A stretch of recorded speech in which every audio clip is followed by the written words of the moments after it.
when you look at mindfulness, it gives you that moment, that pause of noticing where your mind goes, so maybe you can kind of break some of that cycle of automatically judging.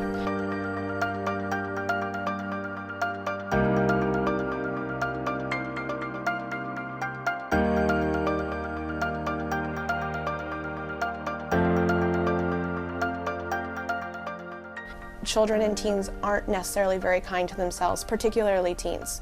I think children are still at a level where they aren't as judgmental of themselves and of their experiences, and I think as you get a little bit older, everything becomes a balance of, is this good, is this bad, is this right, or is this wrong?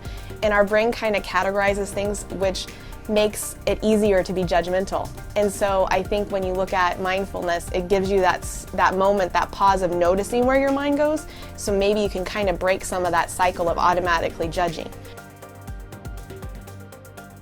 And to start even noticing one good quality about themselves, or one thing they're proud of.